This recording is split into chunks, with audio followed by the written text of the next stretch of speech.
I'm in the disturbing. Huh? You can see me? She says she's turning the lights on. Okay, well, hopefully that will be fixed. All right. Good morning. Hello to Zoom. Can't forget Zoom. Okay, we will open with a Mizmor Tehillim as a tefillah for the success of our chayalim, the healing of the ptsuim, the return of the chatufim, the return of the mifunim to their houses, and the zichram shel achavalim. Let's turn to Kuf Kaf Daled, Mizmor 124.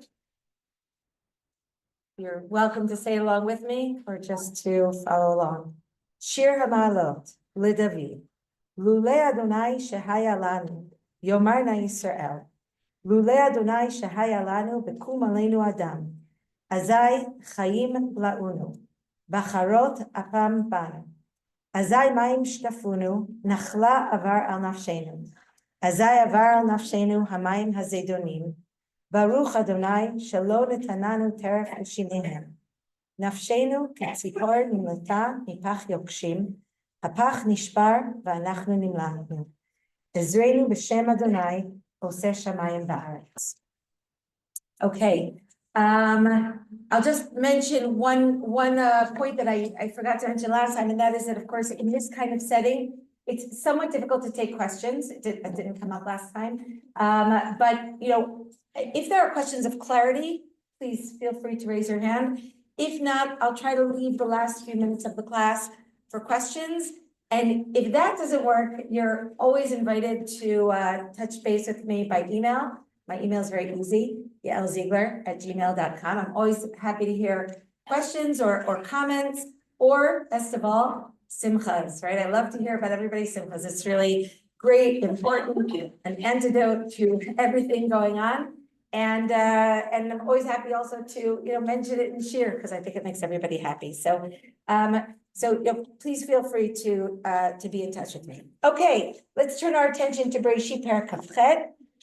Bereshit Perek Kafchet is the beginning of Yaakov's independent story, right? We already have Yaakov. We talked about it a little bit last time in his childhood home, B'chei HaMishpacha, right, where he's really interacting with his brother, with his with his father, with his mother. But from this point, from Perek Kafchet, we're going to start at the beginning of We're going to start at the beginning of Parshat Vayetzei, which is Pasuk Yud, right? This parsha starts in the middle of the parak, which, by the way, shouldn't surprise us at all, because the division of the prakim, the division of the chapters, that's not our traditional division, right? I assume many of you are familiar with that point. This division of the chapters, that's it. Thank you, Iridena. All the best. Okay, now we're in the morning. The division of the chapters is done in medieval times. It's actually based on an earlier division, but it's not our division. It's a division of the Christians. It does not reflect our tradition. Oftentimes it's useful to us. Oftentimes it is very not useful to us. Like, for example, Bereshit Perek Aleph, right? The very first parak is a really bad division. It really does not reflect our traditions. If you think about it, where does Bereshit Perek Aleph end? It ends right after Yom HaShishi, right? And it leaves out Shabbat, which is, maybe telling, maybe not telling, but certainly not the way we would have done it, right? And so when we look at the division into chapters, it certainly is useful to us. I mean, because it became this kind of universal way of referencing the chapters, but we don't regard it all as a tradition that binds us, okay? If you look at the beginning of where we're starting at the beginning of Parshat Vayetzei, right? Which is a really good beginning. It's a new parsha. It actually is a new sedra, right? That's what we read in the parsha on Shabbos, right? We start with Parshat Vayetzei, which is Perek Kafchet Pasuk Yud. But it also, if you look at your Tanachs, right, you're going to see that there's a gap between Pasuk Tet and Pasuk Yud, right? That gap is a gap of 9 letters. It's called in a Parsha Stuma. right? Sometimes you have a gap that takes you all the way to the end of the line, right? A gap that takes you to the end of the line also appears in the Torah scroll, right? And that's called a Parshat Tucha. Those are our divisions, right? There are so much our divisions that if a Sefer Torah is written without that gap, then it's not a kosher Sefer Torah, right? So those gaps are in fact traditional divisions. The division into Parshiot, that's something a little more liturgical, right? That's something a little bit more for the purposes of Kriyat Torah. And there were, of course, different traditions in that regard. But still, I think the bottom line of all this information is that where we're starting is a real beginning, right? And this beginning really takes us to the story, the independent story of Yaakov.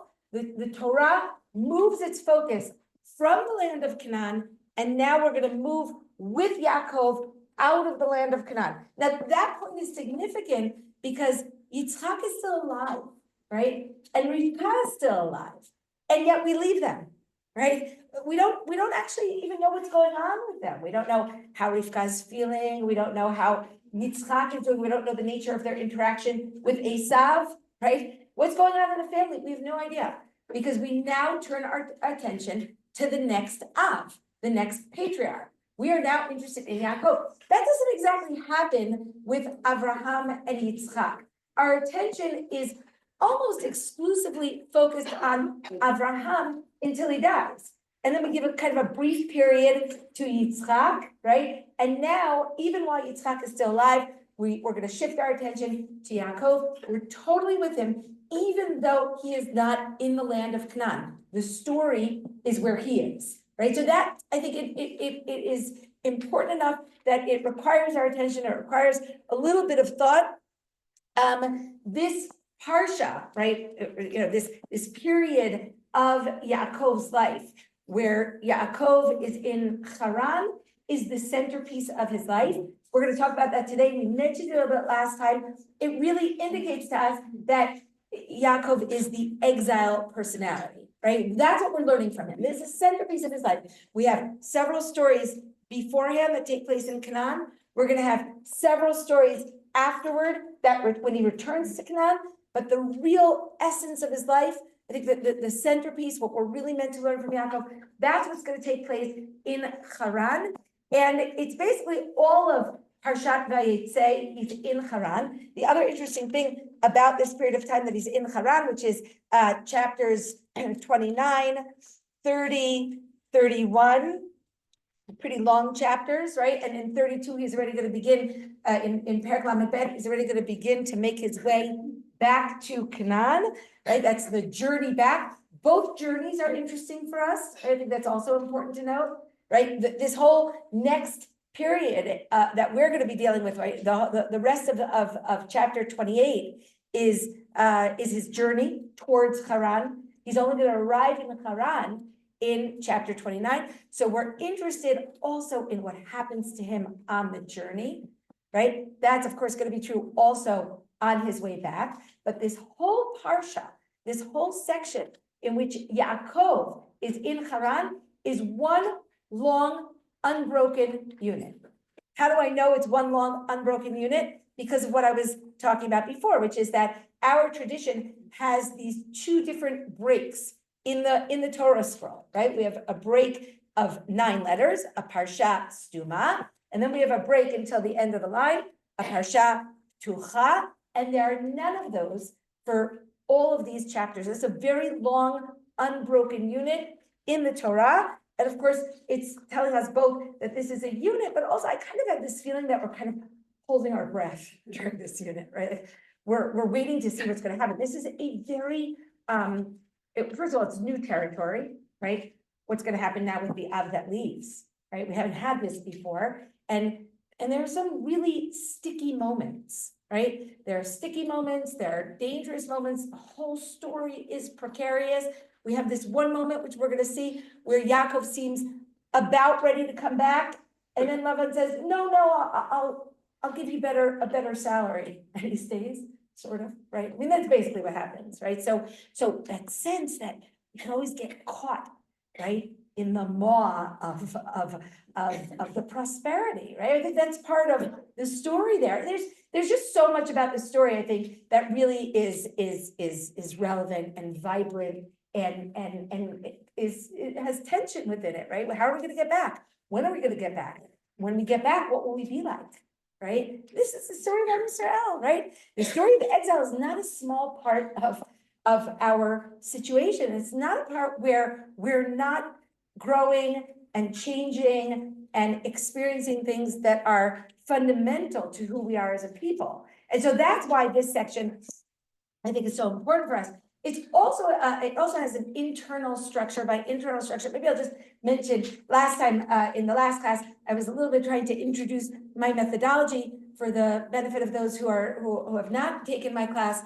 And one of the things I talked about was the Midrash. I talked a lot about the Midrash and about the use of Midrash, and I think part of that is because of my great love for Midrash. I don't know if I spent enough time talking about the literary methodology. I think I kind of missed it, right? That's really, I think, the main thing that I try to do, which is close readings, looking at how the structure of the text shows us the broader idea, right? How words kind of flow and collide and remind us of other places, right? And how the way that the literary weave of the narrative kind of takes us to different kinds of conclusions and understandings, okay? So that's an introduction to what I want to say now, which is that if you do look at this whole parsha, this whole period of time in which Yaakov is in Haran, so it's surrounded by a journey, right? And the journey really opens, it opens, of course, with Yaakov running from trouble, right? He's running from Esav. And the end of the story is Yaakov running from trouble, right? He's running from Lavan. The story is surrounded by danger, right? Which is also, I think, an interesting and an important point. At the beginning of the story, Yaakov finds a lot of stones and has to figure out what to do with them, right? And at the end of the story, he has this stone that he has to figure out what to do with it, right? That Gal-Ed, right? There are this group of stones, right? So you have stones that surround his life, which we mentioned last time, right? It's not a small thing in Yaakov's life. Yaakov's life is strewn with stones, but it also frames his story of his journey and his exile, right? His attempt to emerge from that exile with these stones, or while encountering these stones. At the beginning of his journey, Vayifga b'makom, he happens upon this place, and this place turns out to be a place which has some kind of sulam there, and Malachei Elohim olim v'yordim bo, right? And we have these angels of God that are going up and down that sulam. You're all thinking, why don't I just say ladder, right? Because sulam appears only here in all of Tanakh. So the fact that we use it in modern Hebrew to mean ladder is nice, right? It means that, we are sort of in the know, but that doesn't actually mean that that's what it originally meant, right? It's like, the best example I think always is Tzfardea, right? Every kid knows that Tzfardea is a frog, but how do they know that? Right? Rabbi Chananel says Tzfardea is a crocodile. Right? I mean, there's no frame of reference for us to know other than the Tanakh. So there are certain words that, because we are, fortunate to know modern Hebrew, and because modern Hebrew oftentimes used words in the Tanakh in order to be used in modern Hebrew, it's wonderful that that we can read the Tanakh today and understand it pretty well, but it also sometimes can take us in a too confident direction, okay? So sulam, I'll probably translate it as ladder, but we should also know that it's a word, it's a hapax legomenon, it's a word that appears only once in Tanakh, and we will have to explore whether or not there are other possible meanings for this sulam.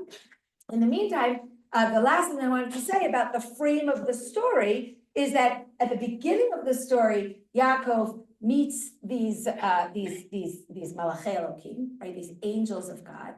And at the end of the story, look in Parak Lamed Bet, Pasuk Aleph, V'Yaakov halach l'darko, v'yifgeu bo Malachei Elokim, right? Again, that same word, v'yifgeu, those same, that same idea of, I don't know if it's the same Malachei Elokim, but perhaps it is, right? Malachei Elokim. Right, so the story is framed in a way that really shows us that this is one story, right? And surrounding the story at the periphery of the story is what we're meant to understand about this story, right? Yaakov is in danger, he runs, he finds stones that symbolize the obstacles, he experiences an encounter with angels of God that suggest protection. Right? These are the malachim that are protecting him, right? And so we have here, I think, again, when you look at the broader construct, you oftentimes see the essence of the story. So that's one thing that I wanted to say at the very beginning. Let's look in Pasuk Yud, how we open the story. Vayetze Yaakov mi Beersheva, vayelech Haran. Okay, so Yaakov leaves Beersheba and he goes to Haran. I think we do have to also note that Yaakov, I mean, we don't know really Yaakov's frame of mind, but I do think we might get a glimpse of it when we see his dream, right? His dream as a reflection of some of the things that he's thinking about, right? He receives a promise from God that is both about long-term assurance for the future, but also short-term protection, right? So that these are the things that are on Yaakov's mind. Of course, he is feeling very uncertain about his immediate situation. Esav is filled with wrath, right? Esav is determined eventually to kill him. Yaakov must be feeling somewhat afraid for his life. But I think even more importantly, he is now the brother who's been sent away. Right? He's the brother who's been sent away. So even though he's sent away with a promise from his father, he's still, he has no idea when he's coming back, right? He goes without any resources. We're going to see that in a few minutes, right? He has nothing to his name, right? He has no camels or donkeys or anything or people with him, right? He's all alone, and he must be feeling very existentially insecure, right? So that's my assumption. Night falls, right? He takes these stones, he puts them near his head. Why does he put stones near his head? Mirashotav. What's the famous idea? I mean, I grew up always thinking that was his pillow, which always seemed pretty uncomfortable to me, right? But Rashi suggests, no, he's putting them around him for protection, right? For protection from wild animals, I don't know, snakes, all sorts of things that he wants. But the sense that he feels vulnerable, that I think should accompany us in the story. He is the image of vulnerability, of helplessness, of fear, right? And that definitely is part of, I think, the dream story, which we'll talk about. But also part of his emerging from the dream. Right, where he emerges a really different sort of figure. And I think perhaps we can see it if you look in, if you jump ahead for a second and look in Perek Tet, Pasuk Aleph, we're going to see him again go out on his journey. But look at the different way that they describe his journey. Vayisa Yaakov raglav, vayelech arza b'nei kedem. Right, he's skipping. Right, there's really a sense that he's buoyed by this dream, by this experience, by having encountered God, right? And that that initial kind of trepidation that I sense in the beginning of the story, and he's actually described as afraid, but when he wakes up in the morning, he is afraid, but it's a different kind of fear, right? He says, Achein, Yesh Hashem b'makom hazeh, v'anochi lo yadati. And then we're told, Vayira, Vayomar, Ma norah hamakom hazeh, right? He becomes afraid, but it's awe, right? It's reverential fear rather than existential fear, right? Rather than fear for his own security. And that gives him a little bit of a lift, a literal lift, right? Vayisa et raglav is a lift, right? He's born and he's buoyed by this story. Okay, now, before we begin, I want to turn your attention to the source sheet. Okay, where, again, I want to look at the structure, right? It's always important to look at the structure, and that will kind of give us the frame for the particular story that we're talking about now, not the whole broader story, which we've been talking about until now, but the particular story in Perek Kafchet, where we have really two parts to this story. The story divides very neatly into the night part and the day part.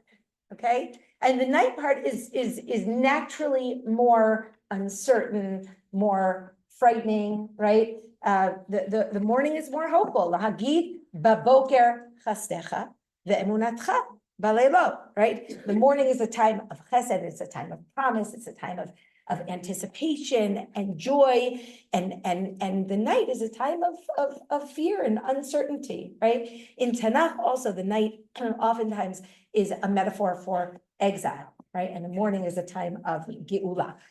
In any case, this story kind of neatly divides into these two parts. The first part we have Yael, and look at the left side, right? Jacob's journey, part one, right? Look with me.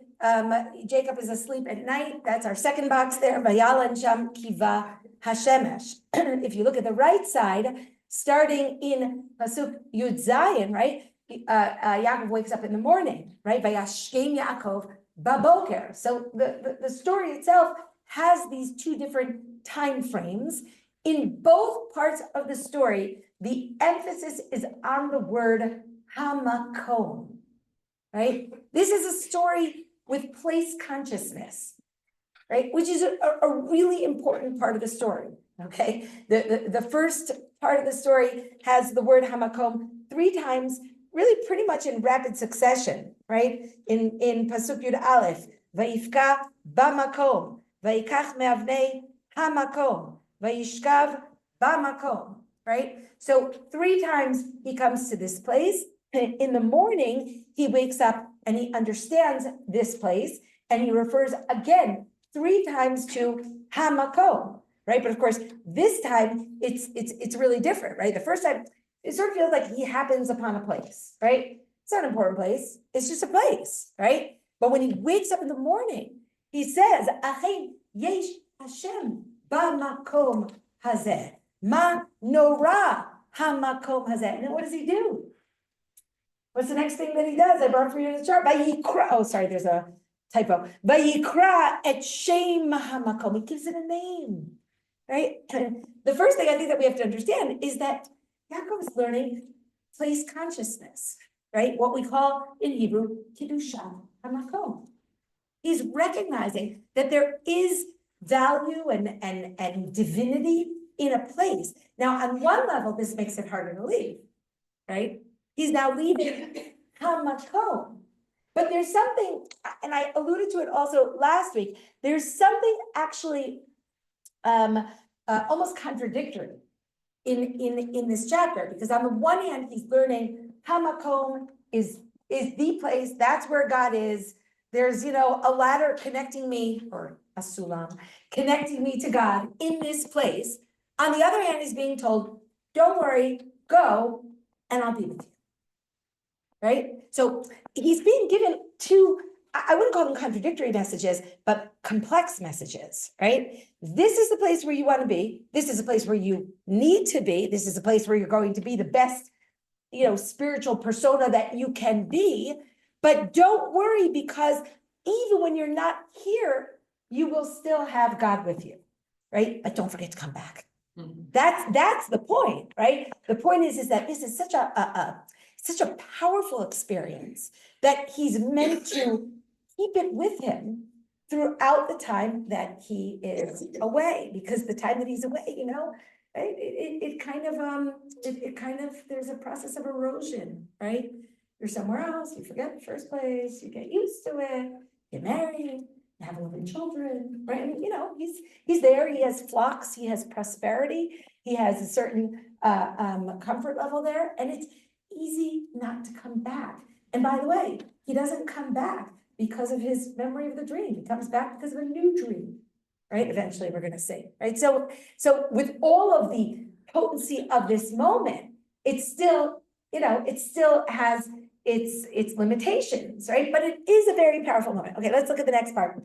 In both parts of the story, there's a stone that is and a reference to a head, right? So the first part of the story, Vayikach me'avnei hamakom vayasem merashotav, right? And he takes from the stones of the place and he places it, again, merashotav could be interpreted either as under his head or around his head, right? But probably the better translation is around his head. Even though I grew up with a different understanding of it. And the reason that I'm saying that is because we have the description of Shaul in Shmuel Aleph Perek Kavav, when he's sleeping in his camp and David goes and finds him, right? And he's sleeping, a tardema falls on him and his camp is sleeping around him. And we're told that he has a spear that is me'ucha merashotav, right? It doesn't mean it's in his head, right? It means it's next to his head, right? Obviously, right? So that would suggest that here as well, the stone isn't under his head, but perhaps around his head. It doesn't really matter so much for our purposes right now. But if you look at the second half of the story, when he wakes up in the morning, what does he do? Vayikach et even Asher Sam Merashotav. Oh, I didn't bring through the continuation here. Okay, he takes the stone that he had placed around his head. If you have the Tanakh open, look in Pasuk Yud Chet. Vayasem ota matseva, and he makes it into some kind of structure, some kind of pillar. Vayitzok shemen al rosha. Something else has a head here, and that's the stone itself. And he puts oil on the stone's head. That's a really interesting thing to do. We'll have to understand why he does it. But before we get there, we'll get there today. But for now, I'm just going to ask you, where else in Tanakh do we have Vayitzok shemen al harosh? Malchut and Kehuna, right? Malchut and Kehuna. This Evan becomes the symbol of some kind of human. Right? There's an anointing of the stone, which somehow foreshadows the anointment of, Kedushat Adam, right? Of holy people. But more importantly, it's it links into what I said before, which is that he happens upon this place. It's not an important place. It's just a place. And then he wakes up and he recognizes it and he names it and he consecrates it and he calls it Beit El. And he says, Zeh Shar Shamayim, and he gives it, he recognizes its weightiness and he gives it weightiness, right? The same thing happens with the stone, right? He takes Me'avnei Hamakom and he puts it around his head. Then he wakes up and he says, oh, this stone, right? It should be treated with more gravity, right? And he gives it weightiness, right? And he anoints it. And so there's a process here that Yaakov is experiencing, whereby this, sort of random, experience of the place turns into something which he ascribes great significance to. And so that's part of the story. We'll just look at the next two rows, right? In row number 4, the first half at night, we have God's promise to Yaakov, V'hinei anochi imach, ushmarticha b'chol asher telech, v'ashivoticha el ha'adama hazot. Right, so there are 3 parts of the promise. There's another promise as well, which I'm skipping for the moment, but here he says, in the personal promise to Yaakov, I will be with you, I will guard you everywhere that you go, and I will return you here. Okay, those are the 3 parts of his personal promise to Yaakov. Now, when Yaakov makes his neder in the morning, when he wakes up in the morning, he says, if in fact God will be with me, ushmarani baderech hazeh asher anochi holech, and he in fact guards me on this way that I am going. Vishavti b'shalom el beit avi, and I return in peace to my father's house. Then, okay, so all the pieces of the blessing appear first in God's word, then in Yaakov's word. You might want to question why Yaakov questions God's word, but we'll get to that, right? It sounds a little bit like a lack of faith, right? God says, if I'm going to do this, and then Yaakov says, well, if you do it, then I'll do this, right? Which again, in general, that's the definition of a neder, right? A neder is different than a shvuah. This brings me back to my doctorate. That's what I wrote my doctorate about. A neder is different than a shvuah. A shvuah is an unconditional promise. It's what I will do. A neder is a conditional promise, right? And Chazal don't like nedarim for good reason, right? It's like, the classic, if you give me a bike, I will go to Minyan in the morning. Like that's kind of conditional, right? And that kind of, right here, it's even, I think, more problematic because it's, if you do what you said you would do, then, right? So it's also a little tricky, but we'll come back to that point. And when we get there, what I really want you to see here in the structure is the end of the structure, where God's final words to Yaakov at the end of Pasuk Tetvav. Oh, sorry, there's a mistake in the Psukim that I look at the top, Jacob's Journey Part 1. It should really be 10 through 15 and then 16 through 22. So you can correct that on your source sheet. But in God's final words to Yaakov at the end of Pasuk Tetvav, he says, Ad asher im asiti et asher dibarti lach, right? Until I do that which I had told you.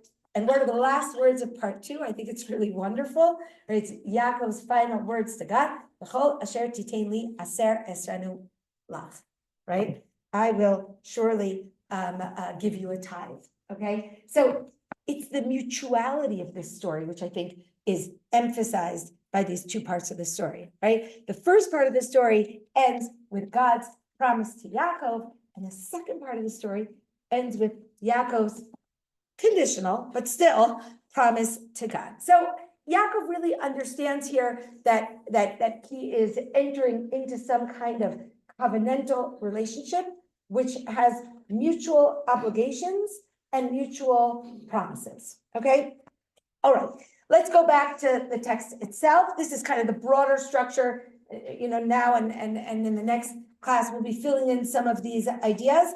I want to start in Pasuk Yud, really with this idea of Yitziat Yaakov from Beersheba, right? This description, Vayetze Yaakov, mi Beersheba, Vayelech, Harana, he leaves, he goes. It seems a little repetitive, right? First he exits, then he goes on his journey, but it's not terrible, right? We have that in many different places in Tanakh. It's okay, right? First the exit, then the going on the way. Rashi does comment on it. You look at Rashi's comment in source number 1, right? He says, "Vayetze lo haya tzarich lichtov ela vayelech Yaakov Harana," right? It says Vayetze. Why do we need Vayetze and Vayelech? Lama yizker yitziato elo magid sheyitziat tzadik oseh roshem. Right? So he wants to say when a righteous person leaves a city, it leaves an impression, right? And so when he left, that departure was significant enough for the people that it needed to be mentioned. Okay, I mean, I'm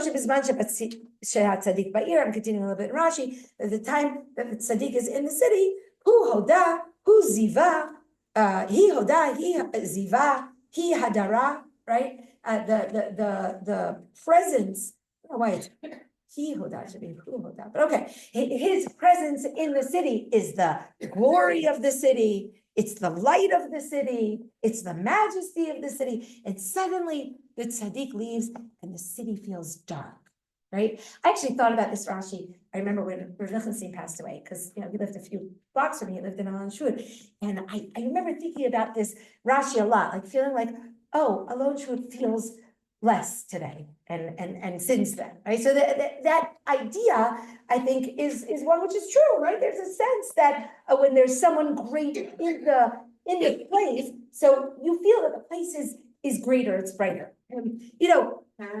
Again, this Rashi is sort of it's a Rashi that is saying something broad.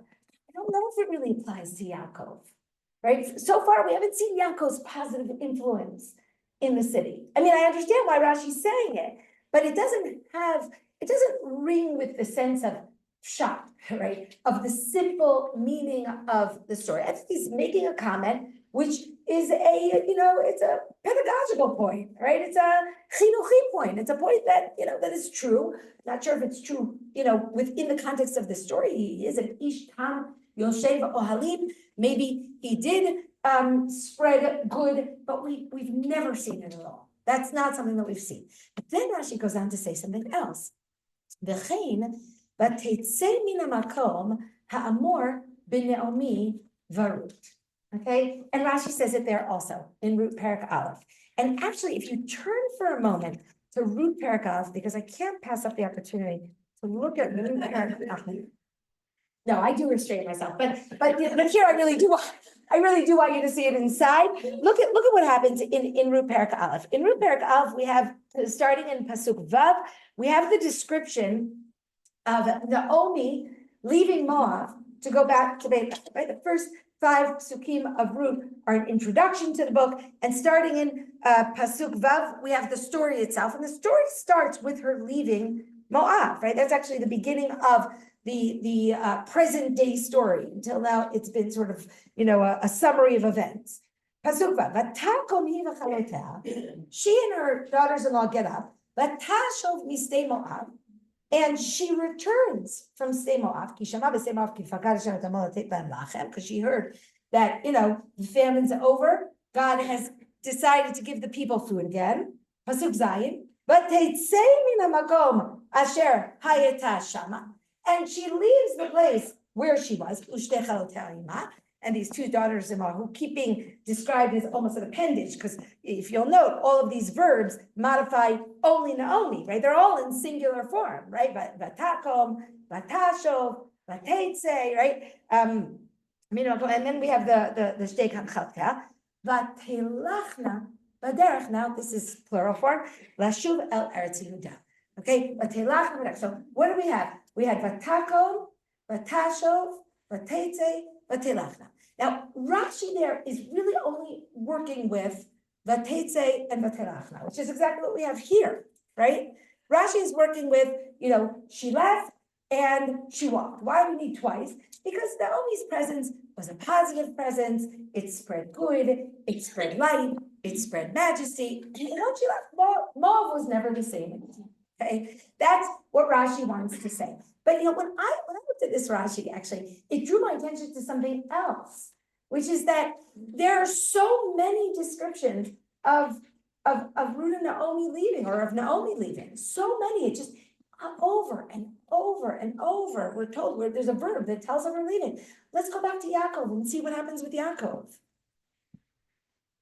Look in Pasuk Hey, okay, of our parak, right? In chapter 28. Verse 5, Pasuk Hey, Vayishlach Yitzchak et Yaakov, Vayelech Padena Aram. He already left, right? Now look in Pasuk Zayin. Vayishma Yaakov el aviv el imo, Vayelech Padena Aram. Now look at Pasuk Yud. Vayitze Yaakov me Beersheva, Vayelech Haram. It doesn't even end there, because remember we saw Parak of Pasuk. Oh, but okay, there you want to say he had a slight pause. He had to get back on the journey again. But there's no indication that, there's a sense that he keeps leaving. He keeps leaving, right? He keeps leaving. Now, and what I'm kind of like grappling with both here and in Megillat Ruth is what all of these verbs suggest. So I want to turn your attention for a minute to the Abarbanel. And then we'll weigh in on that question. Abarbanel is source number 2 here. Va'inyan kulo sheyatza Yaakov miBeersheva makom aviv shaya lo sham hachana rabba la'avodat Hashem. Right? He said, all of this is telling you that he's leaving his father's place, which was a place that it was easy to serve God, or it was a place that not just was easy, but was all about service of God. Whether it's because he was in this chosen land, the divine land, the place of, of where God's presence is more palpably felt. It's a Laviv. Or if you want to understand it that, he was with his father. Naviv, Tzaddik, Moshe B'yirat Hashem, right? His father was both a prophet and a righteous person and filled with fear of God. And now he's going to a place which is not like this in both ways. So he doesn't have his father, and it's not the place of God's presence. That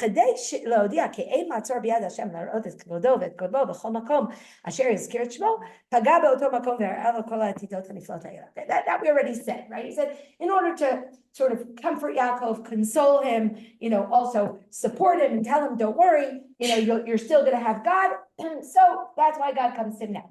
But what I wanted to suggest in our reading of the Abarbanel is that it's really hard for Yaakov to leave. It's really hard to leave, right? As we said before, it feels like divine rejection, right? It feels like, well, now I'm Ishmael, right? But not just that, right?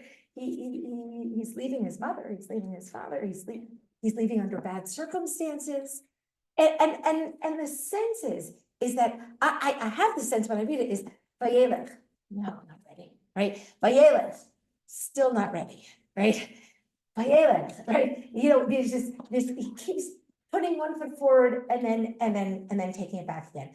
That hesitation. Now, I think that something similar happens with Naomi. It is really hard to go back to Beit Lechem, right?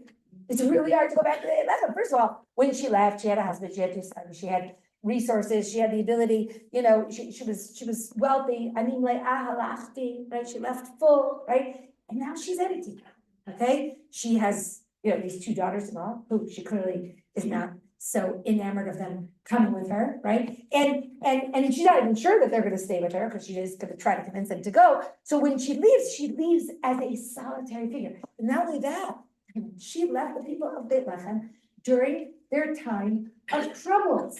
And she clearly had the means to support herself. And according to the Midrash, she had the means to support everybody in town, right? So one can imagine that she anticipates a not very cordial welcome, which even if she doesn't anticipate that, that's exactly what she's going to have. So I think there is something about the hesitation, but I want to say the opposite as well, right? Which is wonderful, I think when the Tanakh offers that possibility, it's the richness of the Tanakh that we're experiencing. When I see a lot of verbs, I also have a sense of energetic activity, right? There's a sense of he is going by Yael. Everything that stops him, he is on that journey. Of course, he's running from Esau's murderous wrath. He has to be focused on that journey. There's something driving this story forward, and there's a lot of emphasis on that drive, right? You could say the Varva Hipucho here, and also with regard to Naomi, right? Of course, Naomi wants to get back to Beit Lechem. Moab has become a death trap for her family. She lost her husband, she lost her sons, she has no progeny, she's elderly, she wants to get back to her place, to her people, to her relatives, and that drives her forward. And I think that this isn't what Rashi said, but when Rashi makes that comparison between Yaakov and Naomi, I think it really kind of broadens our horizon to see that there's a much bigger similarity here, right? It is a place in Tanakh where we have this both great excitement to leave and this great hesitation in leaving. And that complexity, I think, is really embedded within the story. And for us to understand Yaakov, I think we have to understand that part of the story. And to kind of, pad out this point a little bit more, the word used in Pasuk Yud is not vayivrach, okay? And that I think is also an important point. The reason that's an important point is twofold. First of all, because I might expect it to be vayivrach, right? It seems like he should be running away. And that would be, his eagerness to get out. But also even more significantly, when you look at Hosea, Perek Yud Bet, which you do look at Hosea Perek Yud Bet because it's the Haftarah, right? Is that Hosea Perek Yud Bet is the retelling of the Yaakov story. I think it's Haftarah. Should be the Haftarah. I think it is. I can't always remember, but we do read Hosea Yud Bet at some point during the Yaakov story. I think it is Vayetze. That what? Is it? Is something else? Okay, it doesn't matter. Hosea Yud Bet. But Hosea Yud Bet is the retelling of the story, and when it retells the story, it says that Yaakov Barach. It retells the story as a flight, right? He is running away. But that's not the way it's portrayed here. And the word here that is used is vayetze, vayelech, right? He goes out, he leaves. And here I think there's an echo of Avraham, right? If you look back in Avram leaving Haran, right? Back in Perek Yud Bet, all the way back to last week's Parsha, right? If you look back in Pasuk Dalet, right? I mean, Perek Yud Bet, Pasuk Dalet, we have this description of Vayelech Avram kasher diber, Vayelech ito Lot, Avram ben chamesh shanim v'shivim shana bitseito micharan. So we have the same two verbs that describe Avram leaving Haran to come to Canaan, and Yaakov leaving Canaan to go to Haran, which is a really significant point.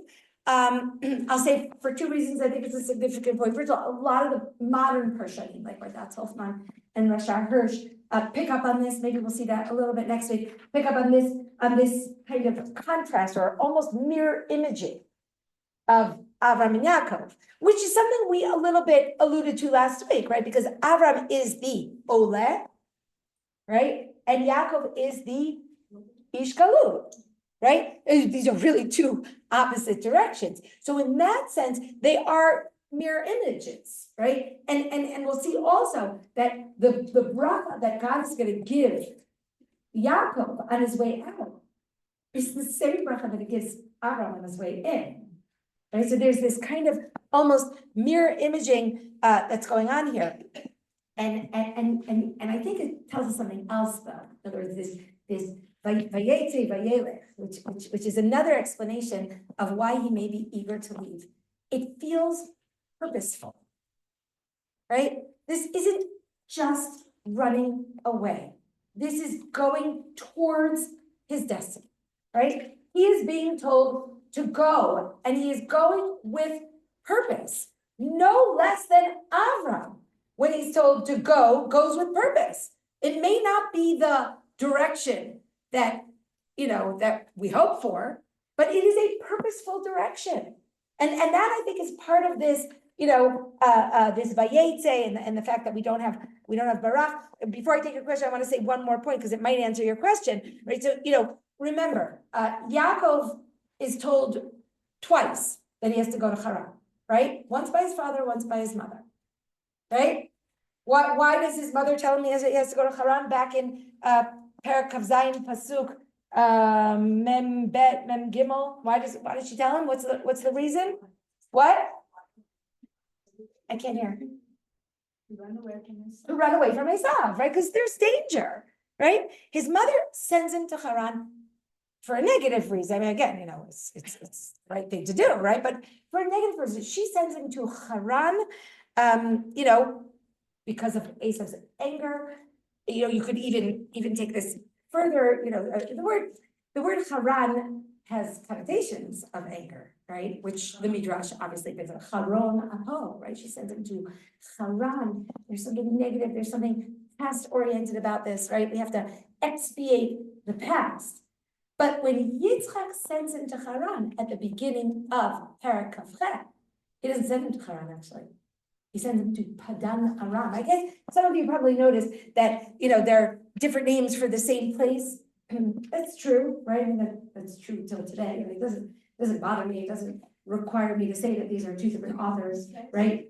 I'm talking about obviously biblical critics, that's what they do with this, right? Well, oh, this one calls it Haran and this one calls it Padan Aram. It must be two different authors. So I don't buy that and I don't think it's necessary. I mean, it's, it's an explanation, but it's not what? Not necessarily. Okay, so where's Padan Aram? I think it's a different place. It could be a different place, but it doesn't seem to be from these psukim. Because we don't really know. Padan means, I think it means a sadeh, right? The sadeh of Aram, which is a much more general, right? Like there's always this question in Tanakh, but also today, right? You name a region something, and then you name a city something, right? So Padan Aram sounds like like something more perhaps general. Again, Padan. On the way to Haran. What? On the way to Haran. It could be, or it could be just the general area of Aram, right? Which is a broader area than Haran, which seems to be a city. Again, it's really hard to know. It's really hard to know for certain, right? But if you think about it, why does Yitzchak send Yaakov away? Why?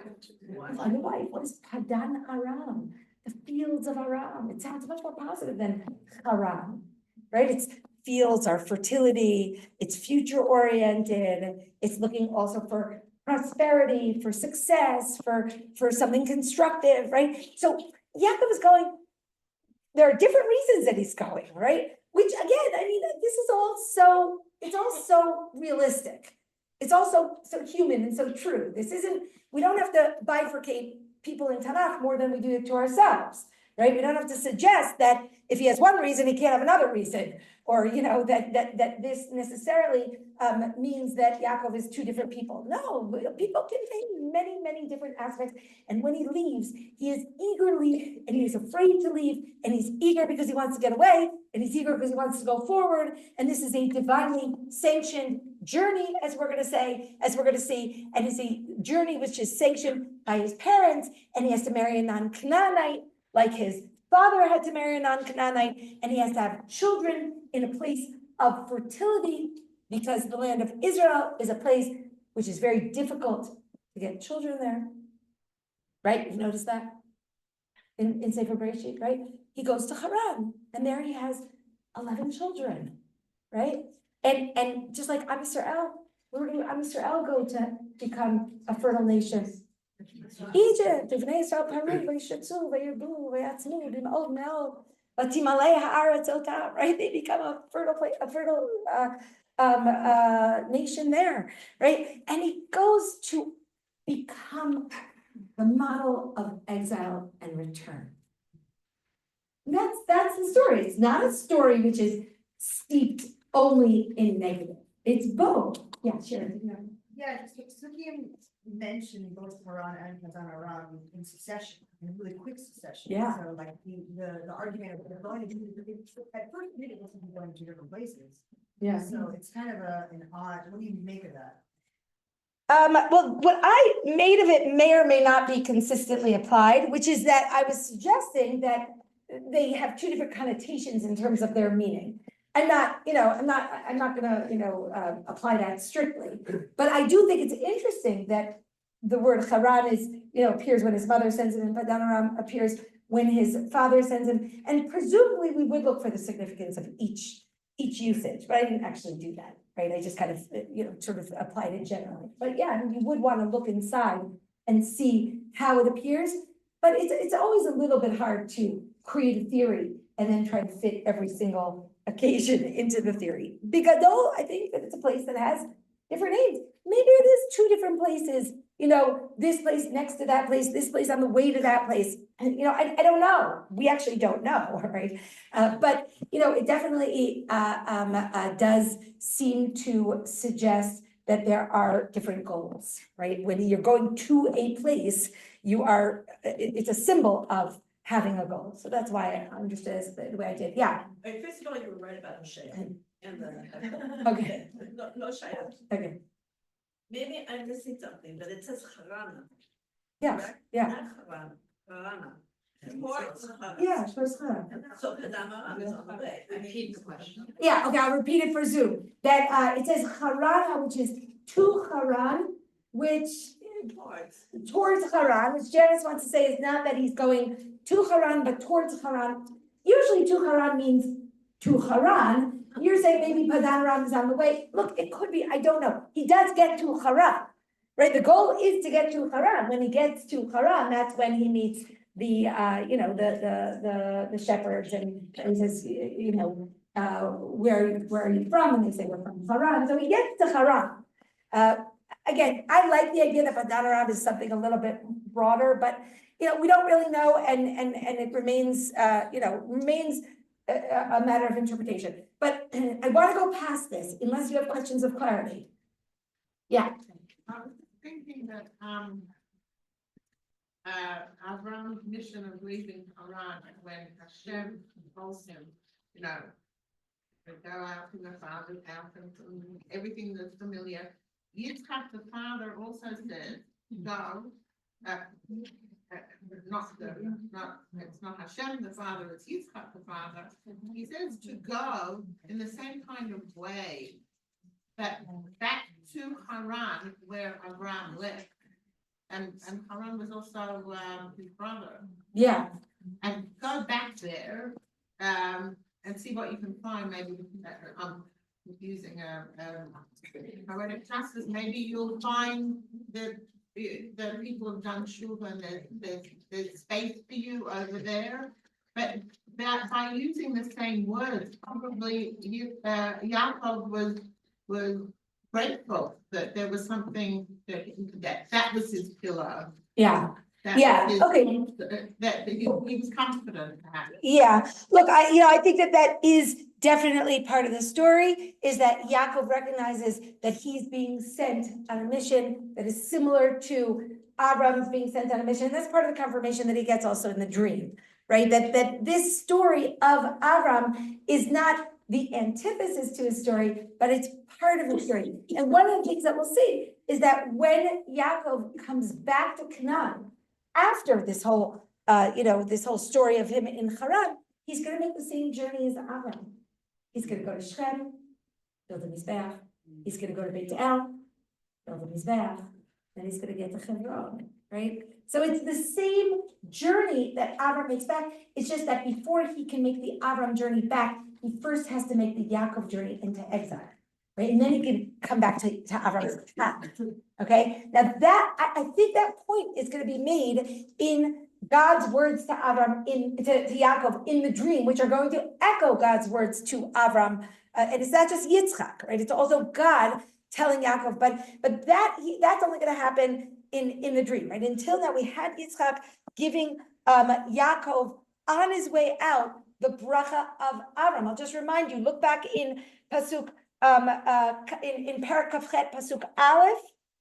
But I will just read it through this quickly, just to refresh our memories. Vayikra Yitzchak El Yaakov vayivarech oto. Yitzchak calls Yaakov, he blesses him. Vayitzavehu, and he commands him. Vayomer lo lo tikach isha mibnot Canaan. This is very Avram-like language, right? Don't take a wife from Banot Canaan. He's giving him an Avram-like mission. Kum lech Padena Aram. By the way, Janice, this is also Padena Aram. Go towards Padena Aram.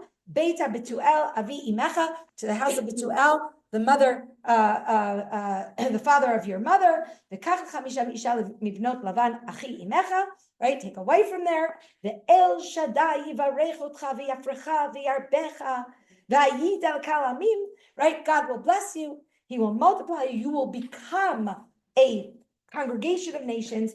V'Yiten Lecha Et, to the next words, Birchat Avraham. Okay, so he knows he's going with Birchat Avraham, Lecha ulezaracha itach lerishtecha et eretz megurecha asher natan Elohim Avraham. Right? He says you'll go, and your descendants will go, and they will possess the land that you're living in, that God gave to Avraham. Okay, so and by the way, this is an extraordinary promise. When God gave the same promise to Avram didn't have children there. At least he had a wife, right? There was, a hope of children. Right? This promise given to Yaakov is even less in Yaakov's reality, right? He doesn't have a wife, he doesn't have children. The promise of Zerah is what drives him forward, right? But not just Zerah, he gets the promise of Zerah and Aretz. That's Birchat Avraham, right? The land and the descendants. And by the way, I'll say one more thing just because we read the pasuk, and that is, these are Yitzchak's last words in the narrative, right? What is his final word before we never hear from him again? Avram, right? Remember his first word? Anybody from last year? First word? Avi. Right? And that's the story of Yitzchak, right? We talked about that, right? Yitzchak is kind of surrounded and overshadowed by Avram, right? Ele toldot Yitzchak ben Avraham.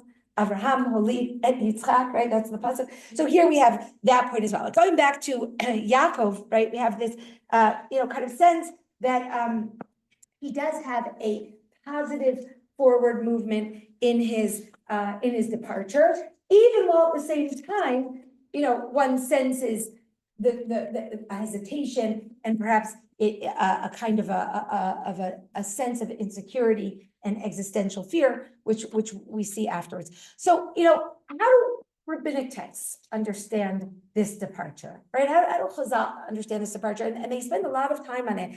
And, I said last time, and I said this time as well, and I do want to spend a little bit of time on it, is that this moment becomes the paradigm for Galut.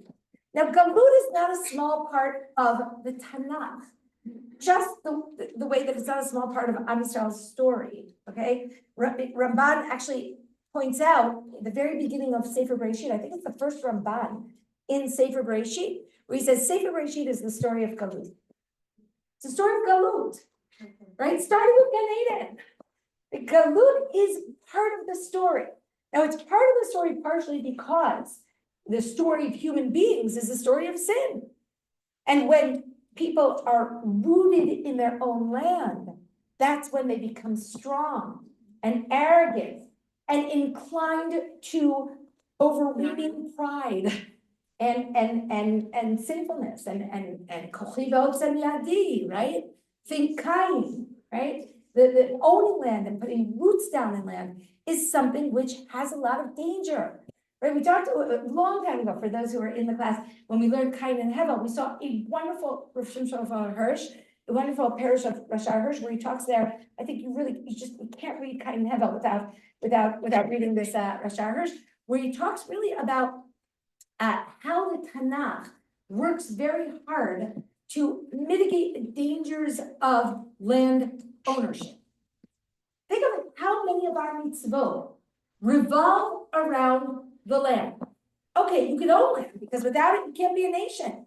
But you have to give masrot and trumot and leket and chikha and pe'ah and shmita and yovel, right? It is, the idea is very clear, right? You can have land, but you have to always remember kili kol ha'aretz, right? That land doesn't really belong to you. And that can balance some of the arrogance that accompanies land. Well, the best way to kind of, press reset on humans who have failed is to send them away from their land, right? So exile is a big part of this story. Okay, let's look at some of these parshanim. We're looking at source number 3.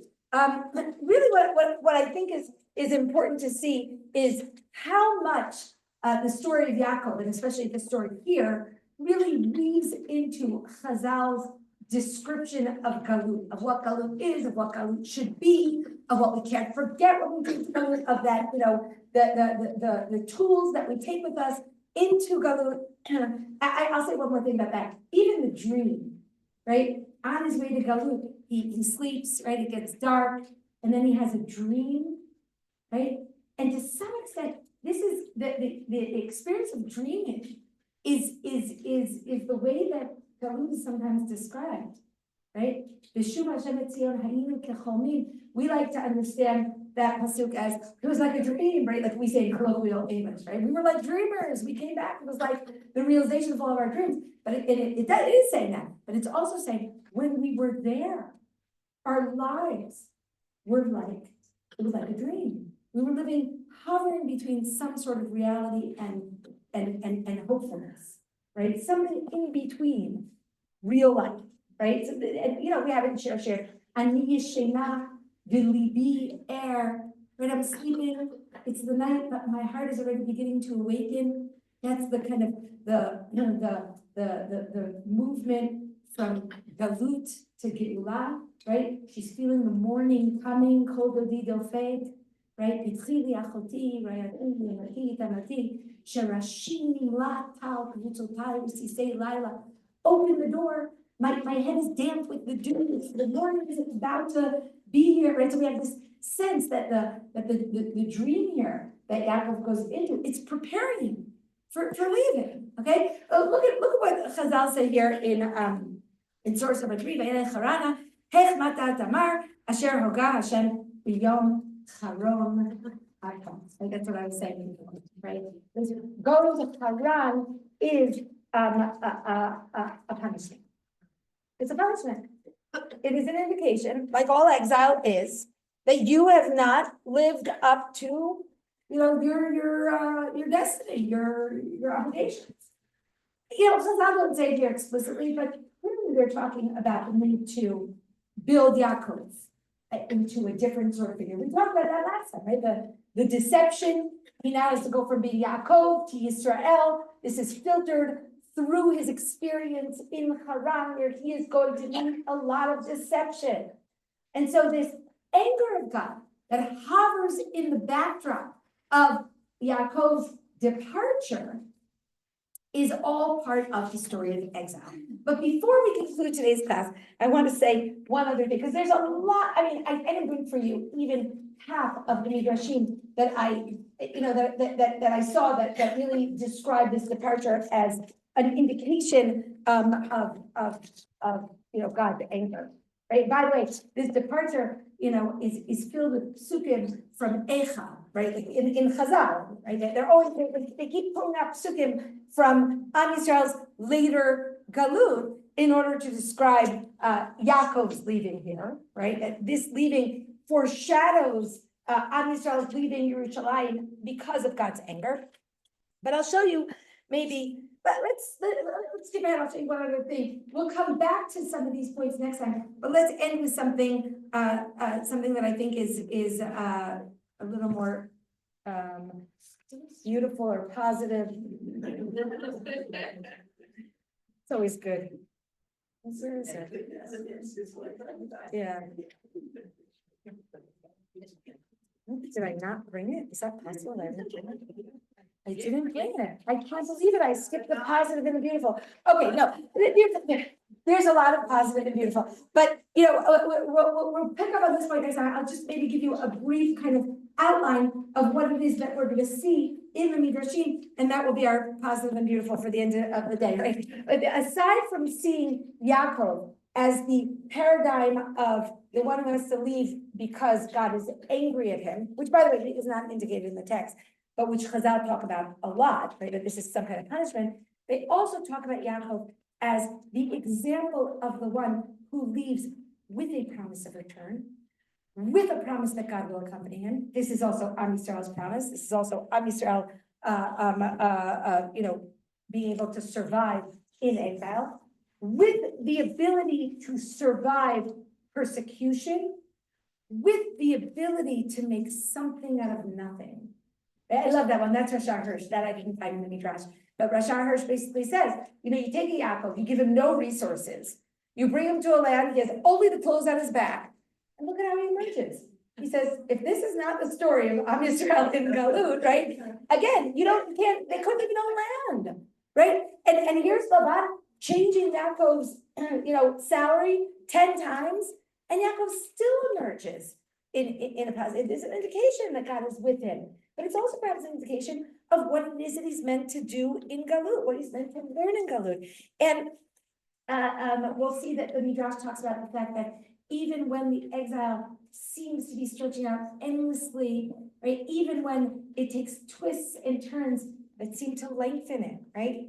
Think of Yaakov working for 7 years for one wife, only to be told, no, you have to work another 7 years, right? So you think you're on the cusp of returning, and then you're not, right? You have this hopefulness that is then dashed That's okay, right? Because that's what we see with Yaakov, and so we can also survive a long galut, what seems to be an endless galut, and on that basis, and I'll say, one final thing, and that is the lack of moral clarity that seems to accompany, Yaakov's experience in galut. That's also something that I think is preparing us, and he is given the tools, or we are given the tools from the story of Yaakov to build a faith. So we'll see some of these midrashim next time, and then we'll also begin to talk about the dream. Wishing you all a Shabbat Shalom. If anybody needs to sign up, there it is. Judah, how are you?